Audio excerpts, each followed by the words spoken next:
Bismillahirrahmanirrahim. Assalamualaikum warahmatullahi wabarakatuh. Masya Allah, Alhamdulillah, Allahumma sholli ala Sayyidina Muhammad wa ala ali Sayyidina Muhammad. Pemirsa kajian hati kembali ke hadapan pemirsa. Pasti sudah sangat dinantikan oleh pemirsa kajian hati dan juga para bunda yang ada di Masjid At-Thahir ini. Dan seperti biasa kajian hati hadir bersama Ahilman. Assalamualaikum Waalaikumsalam warahmatullahi wabarakatuh. Dan kajian hati kali ini hadir dengan tema Ya Rob, jagalah hatiku dari tipu daya dunia akhir zaman. Masya Allah. Bismillahirrahmanirrahim. Assalamualaikum warahmatullahi wabarakatuh.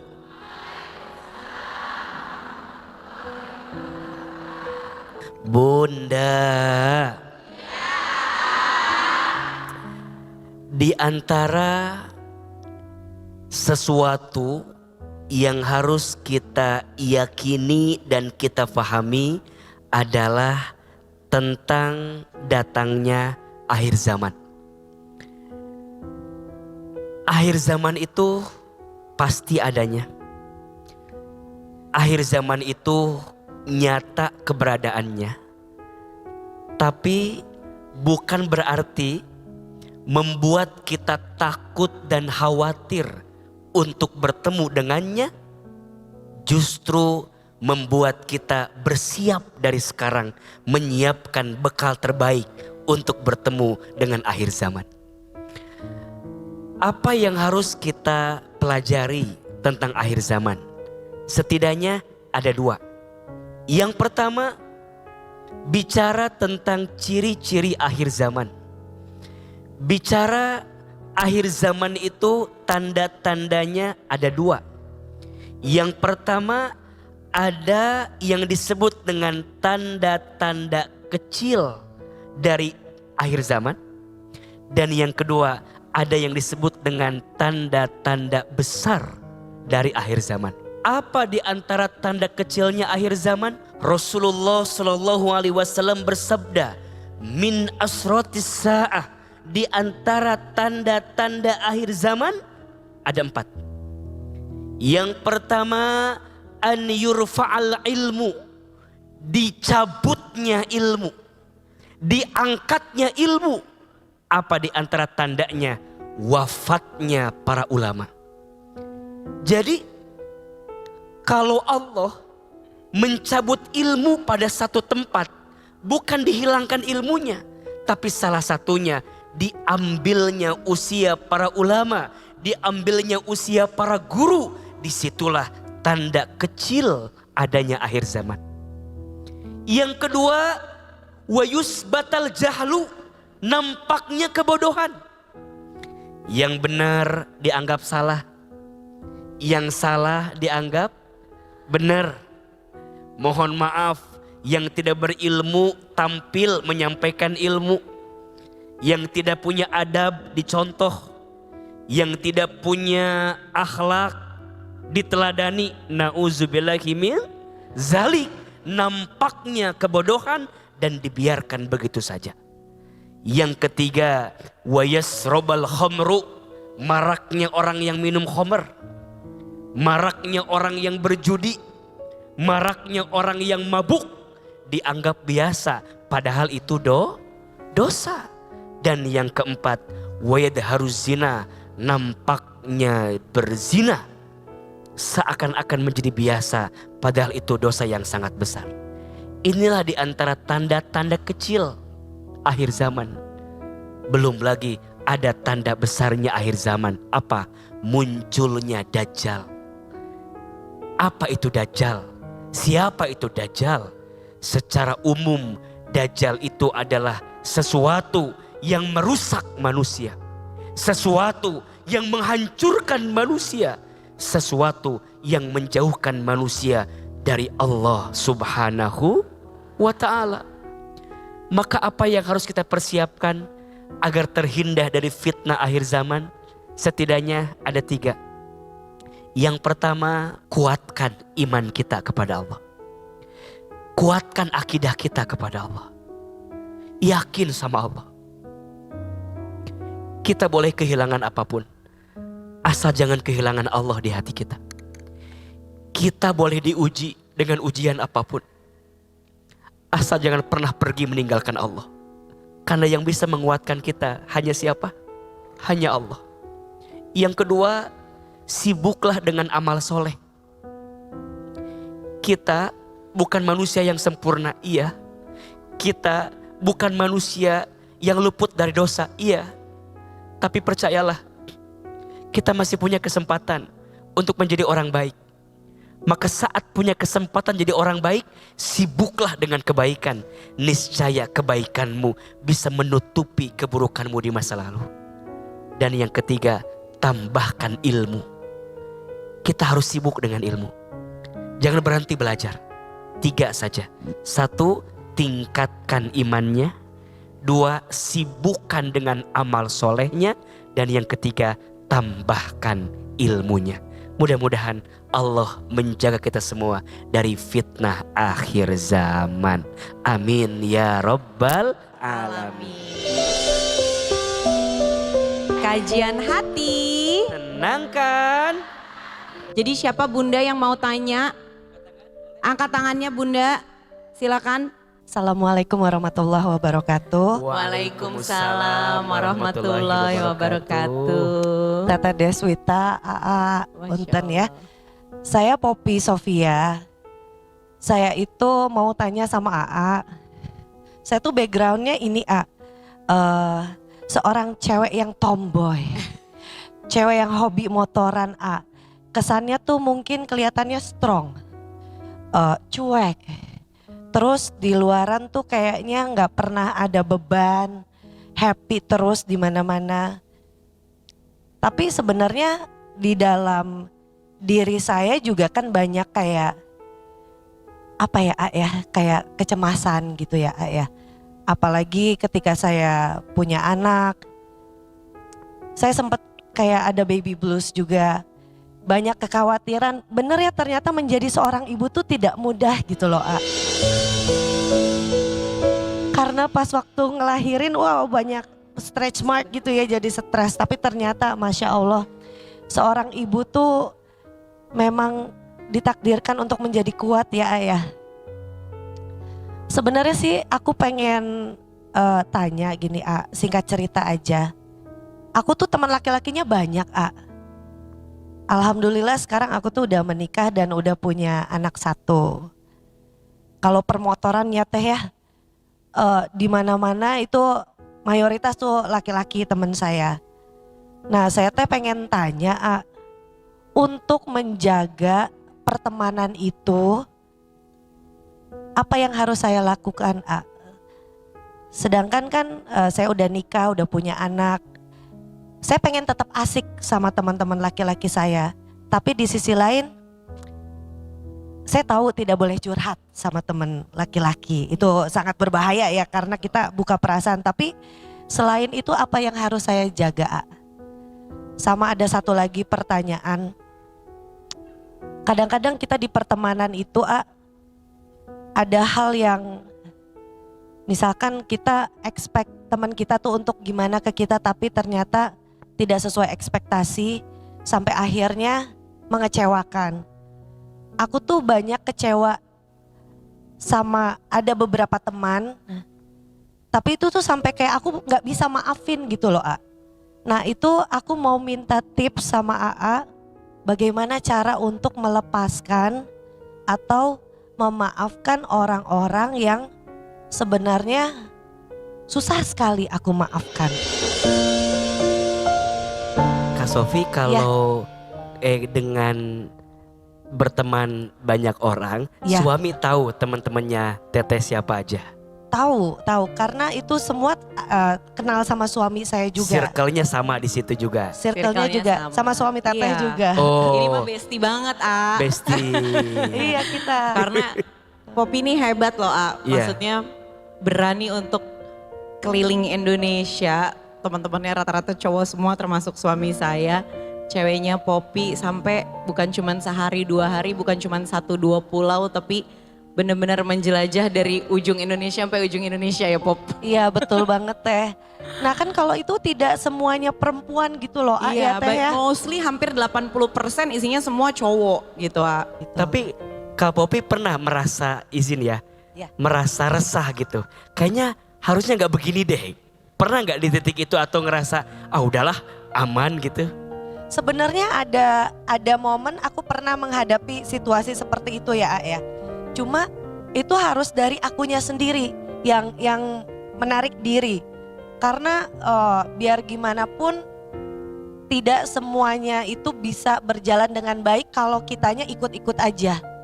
Gitu. Ada momen ya aku kayaknya ini enggak nih, ini enggak gitu. Tapi mungkin aku butuh arahan kayak yang lebih spesifik gitu loh kan kadang-kadang kita kagok maksudnya mau nolak nanti dikira sombong gitu, tapi di sisi lain ini kayaknya udah menyalahi aturan deh gitu kayak menurut aku gitu sih Baik. Mangga. Bunda, ya ada dua hal yang ingin coba Ahilman sampaikan. Yang pertama terkait hubungan pertemanan antara laki-laki dengan perempuan. Pertama secara izin dulu. Izin. Jika perempuan itu belum menikah, ketika dia mau bergaul, mau berinteraksi, mau melakukan kegiatan, harus dapat izin dari ayahnya. Adapun ketika perempuan itu sudah menikah, ketika dia mau bergaul, mau berinteraksi, mau berkegiatan, harus dapat izin dari siapa? Suami. Karena di situ ada tanggung jawab suami untuk memastikan dengan siapa istri berteman, dengan siapa istri bergaul, apa yang istri lakukan. Maka mohon maaf, Bunda sayang, jangan kesel kalau suami nanya, teman Bunda siapa aja. Jangan kesel kalau suami nanya, Bunda hari ini mau kemana saja. Kenapa? Tanda dia bertanggung jawab terhadap kita sebagai istrinya. Justru Bunda harus bertanya, kenapa suami gak nanya terhadap diri kita. Harus khawatir. Jangan sampai, suami aku mah free. Bebas gitu ya. Bebas. Aku mau kemana juga gak pernah ditanyain gitu ya. Justru itu masalah. Tuh Bu, jangan senang berarti kalau keluar rumah dicuekin ya Bu. Justru itu masalah. Suami yang benar, suami yang bertanggung jawab, nanya. Mau kemana, ngapain aja, dengan siapa, tanda suami itu bertanggung jawab. Yang kedua, kalau kita berinteraksi dengan lawan jenis tentu ada batasan. Apa di antaranya? Mohon izin. Laki-laki yang lemah apanya? Mata. Matanya, maka tundukkan pandangan. Perempuan jaga telinga. Karena bisikan-bisikan itu bisa mempengaruhi dirimu. Maka mohon izin, di antara filosofi kenapa perempuan itu diharuskan menggunakan hijab dan hijabnya menutup telinganya, salah satunya agar telinga itu terjaga dari pembicaraan-pembicaraan yang tidak baik. Apalagi itu dari lawan jenis, apalagi bercandaannya memancing ke arah yang tidak baik. Izin ya, sudah tahu ini tidak boleh, hindari ngobrol berduaan. Kalau bahasa agamanya kholwat. Hindari berkholwat berdua dengan lawan jenis. Karena yang ketiganya syaitan. Dan godaan syaitan itu aduwwum mubin, musuh yang sangat nyata untuk kita.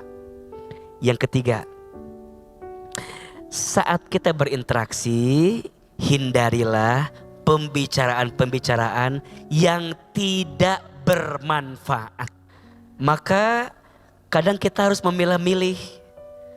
Dan mohon maaf, apalagi kalau sudah usia bertambah, sok tanya, Bunda makin usia bertambah, temen makin banyak atau makin dikit? Circle-nya makin kecil. dalam hal ini untuk memfilter. Maka nanti pertanyaan selanjutnya, siapa ciri teman yang baik itu? Ada 3. 1, teman yang baik itu dia yang ketika bersamanya membuat kita makin dekat sama Allah. Maka teteh punten izin sesibuk apapun touring kemana-mana, motoran kemana-mana, kalau bisa pas waktu sholat mah berhenti mampir sholat dulu.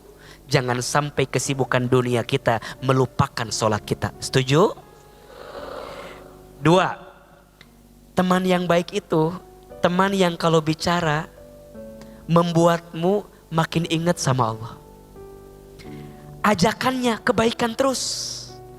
Maka teman yang baik itu bukan yang membenar-benarkan perbuatanmu, tapi yang membenarkan perbuatanmu. Sama apa beda? Beda. Kalau membenar-benarkan kamu salah, dia biarin. Tapi kalau membenarkan kamu salah, dia benerin. Makanya bunda, pemirsa Trans TV, bersyukur kalau punya teman yang cerewet dalam kebaikan. Mahal harganya.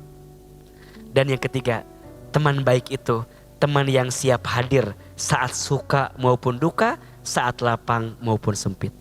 Kalau teteh udah punya teman seperti itu, pegang erat-erat, jaga baik-baik, tapi pastikan batasannya agar kemudian tidak melanggar apa yang Allah tidak inginkan dalam hidup kita. Pertanyaan terakhir, beliau bertanya, "Aa, bagaimana caranya untuk memaafkan orang yang pernah menyakiti?" Menurut saya memaafkan itu butuh proses. Sembuh dari luka itu butuh waktu. Maka dari mana mulainya? Dari hati. Pahami bahwa memaafkan itu bukan karena kita kalah dan menyerah.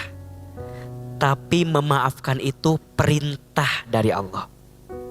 Maka sesakit apapun, seluka apapun, aku berusaha memaafkan. Bukan karena aku kalah, bukan karena aku menyerah, tapi karena aku tahu ini perintah Allah. Dari situ maka nanti kita belajar apa pahala yang Allah siapkan untuk orang yang memaafkan. 1, orang yang memaafkan itu dicintai Allah. 2, orang yang memaafkan itu diampuni dosanya sama Allah. 3, orang yang memaafkan itu ditenangkan hatinya. Sama yang terakhir, yang keempat, orang yang pandai memaafkan itu disiapkan surga. Mudah-mudahan kita semua bisa bertemu dengan teman-teman yang baik. Amin ya rabbal alamin. Pernah ketika aku jauh banget dari agama ya, waktu itu bukannya aku sok-sok ini nih, sok-sok sekarang udah paling deket ya, enggak juga gitu. Ya ini mah percaya nggak percaya ya, momen aku pas mentoknya itu sampai kayak gue harus ngapain lagi gitu. Tadinya tuh aku kayak mau berdoa aja udah males gitu, kayak yang gue mau minta sama siapa lagi gitu. Kalau kasih gue kayak gini sih gitu, sempet kayak ini maksudnya apa gitu. Tapi ada momen aku tuh pas ketika kayak udah terperosok di bawah, yang bisa gue lakukan adalah akhirnya aku kembali berdoa gitu loh.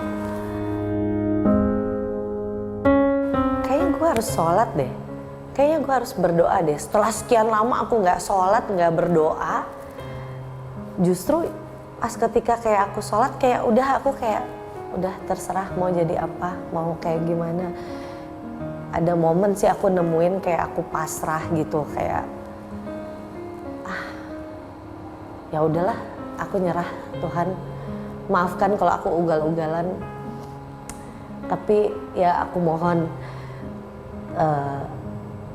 ya dibangunin lah ini gitu. kayak gitulah ya pernah sampai akhirnya ya punya semangat lagi gitu, semangat lagi buat bangun, buat bangkit, buat menjadi orang yang lebih kuat, yang lebih keren dalam artian mentalnya ya, kayak gitu sih.